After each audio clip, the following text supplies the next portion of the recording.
Hey, what's up, guys? Keyshawn McNeil here with another quick tip. Today, we're going to talk about resume hacks. We're going to talk about how to make your resume read for the job you want.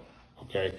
First tip: don't just send your resume over as is when you're applying for a job. I know it sounds like you're being efficient by just applying to 7 jobs with the same exact resume. You're thinking people are going to call you back. That could be furthest from the truth. All right. And you're really just wasting time at that point. You might get lucky every now and then, but that job that you could have really been qualified for that did not call you back, you missed out because you didn't take a couple minutes just to update your resume to read to that particular job skill set. Okay. And what I mean by that is, let's say, for example, you're on one of the many job boards that are out there. You see an opportunity you like, you see the job description, and you're like, wow, I can do this. But your resume technically doesn't read to that job description. And you may not agree with that because you're thinking, well, the job title may say systems administrator, and you may be a systems administrator, so I'm a fit, right? Maybe. However, if you take time to actually look at the job description, okay, look at what they're looking for. They're looking for key things. They could be looking for administering servers, administering a certain amount of servers, working with a certain amount of machines, some Microsoft, some Windows PCs, whatever, and that may or may not be something you've done. If it's something you've done, now you look at that job description. I want you to pull the details right out of that job description and let's place it in your resume. Because what happens is recruiters today, they don't have time to really look at your resume and say, oh, well, I don't see it here, but he or she must have this experience because, they have the same job title. They're just going to go to the next person, because they're moving so fast. Recruiters today, they're not really recruiters. They're just order takers. They're just letting people apply, give it a one overlook, call them up, send it to the hiring manager for review. That's all they're doing. And I don't agree with that method of recruiting, but companies have started to invest less money in senior level recruiters or recruiting SMEs in favor of hiring 3 or 4 recruiters for that same price they're paying a senior level recruiter. So a lot of companies are siding with quantity over quality. So we got to help those younger recruiters actually see your resume and want to actually call you and submit you to the hiring manager for review. The best way to do that is when you're applying for an opportunity. Please, I can't stress this enough. Look at the job description.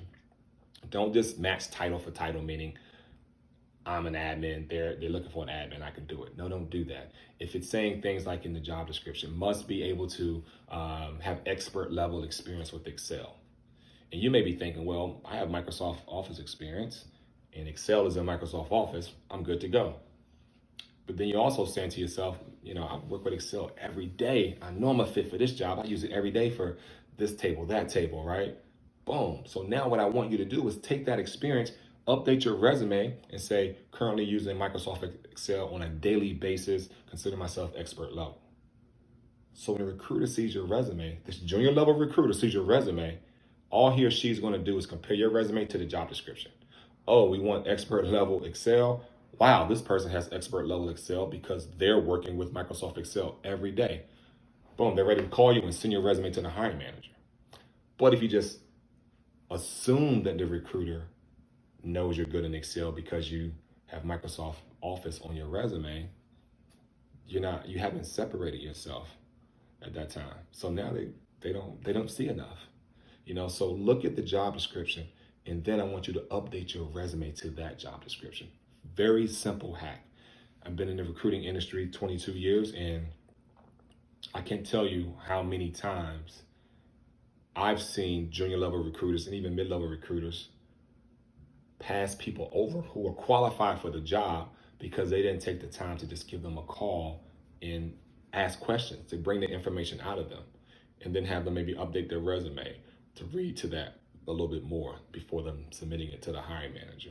So, we got to help the recruiters help themselves. And the best way to do this is go over that job description, update your resume to read to that particular job that you're applying for. What's going to happen if you do that? It's going to lead to your phone ringing a lot more emails about your resume, which is going to lead to more phone interviews and ultimately more offer letters. That small tweak will change your whole career in terms of your next move. All right. Hope you guys got something out of this episode. As always, if you like what you heard on this channel, please hit the like button. Also, subscribe to the channel. Turn that notification bell on so you can be updated when I update and drop new episodes on this channel. Hope you guys have a great day, and I look forward to talking to you in the next episode.